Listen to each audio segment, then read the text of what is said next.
আসসালামু আলাইকুম রহমতুল্লাহি ওয়া বারাকাতুহু। সম্মানিত দর্শক শ্রোতা বন্ধুরা, আমরা এসেছি আপনাদের, এটা হচ্ছে রানীগঞ্জ। এই জায়গাটা, এটা একটা বড় মাজার আছে বীরভূম, বীরভূম, এটা রানীগঞ্জ না, বীরভূম। পাথর চাপড়ির মাজার। এটা আমার পিছনে দেখছেন, এটা মসজিদ।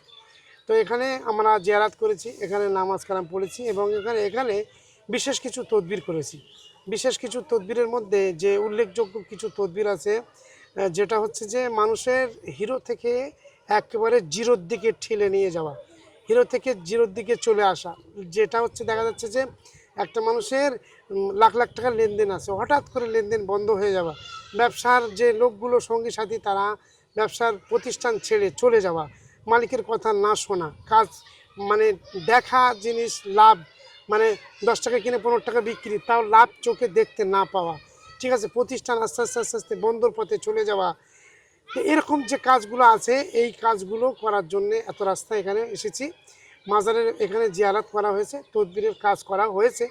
এখানে যেহেতু ক্যামেরা করা ভিতরে নিষেধ আছে, ভিডিও করা নিষেধ আছে, তো সেই তদবিরগুলো এখানে তো দেখানো সম্ভব না, তাই দেখাতে পারলাম না। তো এই যে আমাদের আসার উদ্দেশ্য, আসার কারণ হচ্ছে যে আপনাদের যে তদবিরগুলো আমরা করি, সেই তদবিরের কাজগুলো যাতে সঠিক এবং মানে স্বচ্ছভাবে কাজগুলো হয়, সেই কারণে এখানে আসা। এখানে আল্লাহর রহমত বর্ষণ হয়। সব জায়গায় জানেন যে আল্লাহর ওলিরা যেখানে থাকেন সেখানে আল্লাহর রহমত বর্ষণ হয় এবং নেককার জেন, নেককার পরি, তারা সেখানে ওঠা বসা করেন, আল্লাহর রহমতে ফেরেশতারা থাকেন। সেই উদ্দেশ্যে নিয়ে এখানে আসা হয়েছে এবং এখান থেকে জেন চালক করা হয়েছে।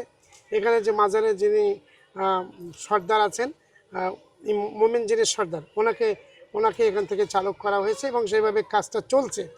তো আপনারা ভালো থাকবেন, আমাদের জন্য দোয়া করবেন। যে বিশেষ করে যে ব্যবসার যে বন্দিশ লাগানো হয়, বন্দিশের কাজগুলো করার জন্যে বেশি বেশি করে দূরে দূরে আমাদের আসতে হয়। তো এই 10 ঘন্টার রাস্তা অতিক্রম করে এখানে এসেছি শুধুমাত্র আপনাদের জন্যে, যাতে করে আপনাদের কাজগুলোকে আল্লাহ পাক সঠিক এবং স্বচ্ছভাবে করার তৌফিক দান করেন, আল্লাহ পাক কবুল করেন। সেই কারণে এত পরিশ্রম, এত কষ্ট। আপনারা ভালো থাকুন, সুস্থ থাকুন, দোয়া করুন। আল্লাহ হাফেজ, আসসালামু আলাইকুম।